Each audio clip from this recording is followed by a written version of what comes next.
গানের জগতে আমি শুরু করেছিলাম 2004 সাল থেকে। আমার গানের শিক্ষাগুরু ছিল অনেকেই, বেশ কয়েকজন।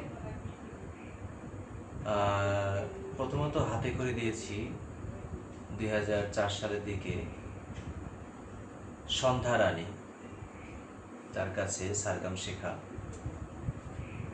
তারপরে ধীরে ধীরে সময় বাড়তে থাকে। তারপরে শিখলাম সুদূর শাহজাদপুর থেকে আমাদের চান্দাইকোনা এসে খেলাঘর শিল্পগোষ্ঠীতে এসে গান শিখেছেন ওস্তাদ শ্যামল স্যার। উনিও অনেক দক্ষ একজন শিক্ষক, গানের ওস্তাদ। তারপরে গান শিখেছি আমাদের ধানগড়াতে ওস্তাদ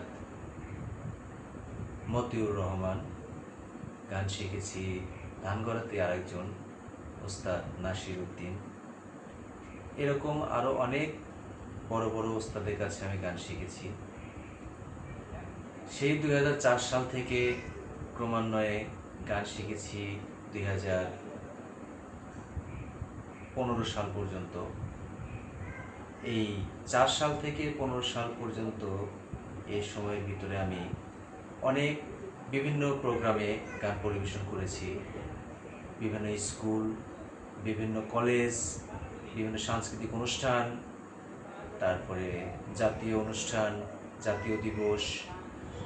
গান গেয়েছি আমি রাজনৈতিক অনুষ্ঠানেও, বড় বড় মঞ্চে, বিভিন্ন বড় বড় শিল্পীদের সাথে, ক্লোজ আপ অন, সেরা কণ্ঠ, বড় বড় শিল্পীদের সাথে আমি গান গেয়েছি। আমি 2012 সালে রাজশাহীতে যখন ক্লোজ আপ অন, সেরা কণ্ঠ, পাওয়ার ভয়েস অডিশন শুরু হয়, সেই অডিশনেও আমি অ্যাপ্লাই করেছিলাম। আমার গান গাওয়ার সুযোগ হয়েছিল। সেখানে আমাকে ইয়েস কার্ডও দিয়েছিল, কিন্তু একটা ভুলবশত কারণে আমি সেখান থেকে বাদ পড়ে যাই। সেটা হচ্ছে ডিস্ট্রিক্ট নিয়ে। সেখানে কিছু পার্সিয়ালিটি করা হয়েছিল। সিরাজগঞ্জ ডিস্ট্রিক্টের যেগুলো শিল্পীগুলো গিয়েছিল তাদেরকে বাদ ফেলানো হয়েছে সেখান থেকে। আর যারা রাজশাহীর লোকাল যারা ছিল তাদেরকেই শুধু সেখানে চান্স দেওয়া হয়েছে। না হলে আমি তিনটা প্রোগ্রামেই, ক্লোজ আপ অন, সেরা কণ্ঠ এবং পাওয়ার ভয়েস, তিনটা প্রোগ্রামে আমি ঢাকাতে যাওয়ার ইয়েস কার্ড পেয়েছিলাম।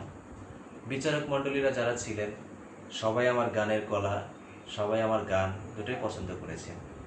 আমাকে জিজ্ঞেস করেছিলেন, তুমি কতদিন হলো গান শিখছো, তোমার গানের ভয়েসটা গড গিফটেড, এটাও বলেছিলেন।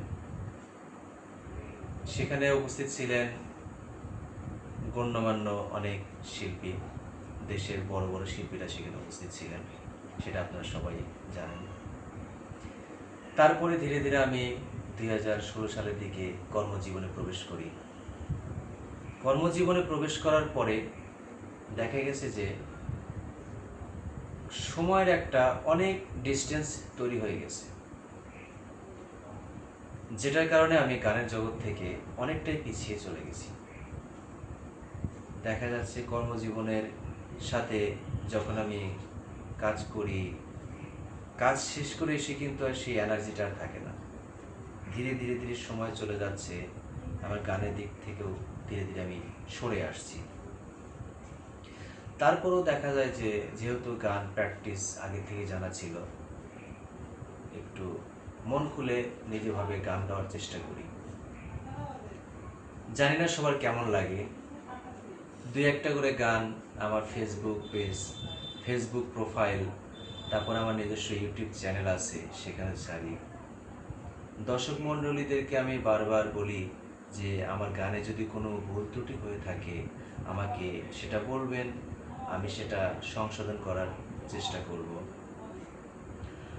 আর আমার যত ফেসবুক ফ্রেন্ড আছে সবাই যদি আমাকে সাপোর্ট করে, কারণ গান তো আমি আপনাদের জন্যই গাই।